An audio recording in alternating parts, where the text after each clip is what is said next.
BJP के firebrand विधायक हरिभूषण ठाकुर बचौल का बड़ा बयान सामने आया है, जहां उन्होंने कहा है कि तेजस्वी यादव बताएं प्रीतम से रिश्ता क्या है उनका। वहीं उन्होंने कहा कि बिहार में कुछ सीटें एनडीए ने गंवाई, उसकी समीक्षा होगी, लेकिन आरजेडी का क्या हुआ, ये तमाम सवाल खड़े किए गए। नीट पेपर लीक मामले में आए दिन नए खुलासे हो रहे हैं और ऐसे में एक नाम प्रीतम यादव का भी सामने आया।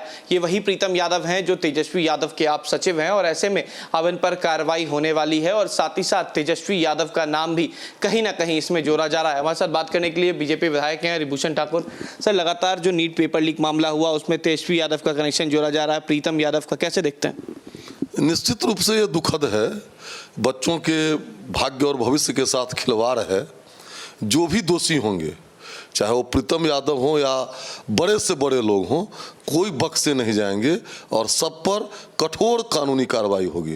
तेजस्वी यादव कह रहे हैं कि उन्होंने कुछ नहीं किया, उनके तरफ से कहीं से कोई दिक्कत नहीं है, पार्टी से जो भी गड़बड़ किया वो बीजेपी ने किया है, बीजेपी की वजह से आज जितने भी बच्चे हैं वो परेशान हो रहे हैं। निश्चित रूप से जानबूझ करके बिहार में करवाया गया है और इसमें बड़े बड़े लोग आएंगे।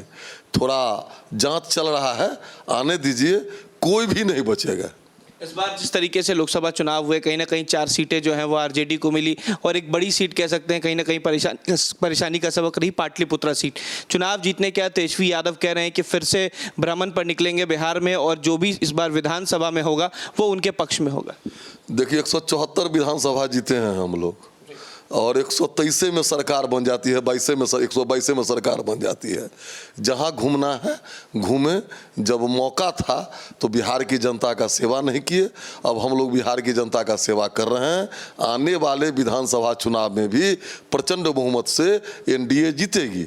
रही बात, भारतीय जनता पार्टी या तो चुनाव जीतती है नहीं तो सीखती है। कहीं कमियां रह गई होगी, खामियां रह गई होंगी, हम लोग बैठ करके उसको दुरुस्त करेंगे और 25 में फिर से एनडीए सरकार। तेजस्वी यादव कह रहे हैं कि केवल राम का नाम लेने से चुनाव नहीं जीता जाता और केवल मोदी का नाम लेने से चुनाव नहीं जीत सकता। अच्छा, राम हमारे लिए चुनाव का मुद्दा नहीं है। राम हमारे राष्ट्र पुरुष हैं, इस देश के आन बान शान हैं और राम का विरोध करने वाला का अंत होता है, उनका भी अंत सन्निकट है। तो सवाल ये भी है कि आने वाले समय में विधानसभा के चुनाव भी होने वाले हैं। तेजस्वी यादव कहें कि भ्रमण करेंगे और बीजेपी को जितनी सीटें आई हैं इस बार वो सीटें नहीं आने वाली, इस बार गठबंधन की सरकार बनेगी। अच्छा, वो तो इलेक्शन से पहले कहते थे, उनके पिताजी भी कहते थे सफाया। इन बातों पर मत जाइए, अपना मुंह है, कुछ बोलते हैं। बिहार की जनता फिर से एक बार एनडीए की सरकार बनाएगी, इसमें कहीं कोई डाउट नहीं है। पहली बार संसद में देखा जा रहा है कि विपक्ष जो है वो अपने स्पीकर का चयन कर रहे हैं, नामांकन जो है वो करवा रहे हैं और उनका कहना है कि 10 साल में जो स्पीकर रहे ओम बिरला, उन्होंने खाली विपक्ष के सांसद को बाहर किया। इस वजह से देखिए, भारत के जो माननीय विपक्ष के नेता बने हैं राहुल गांधी जी, वो मंद बुद्धि के हैं।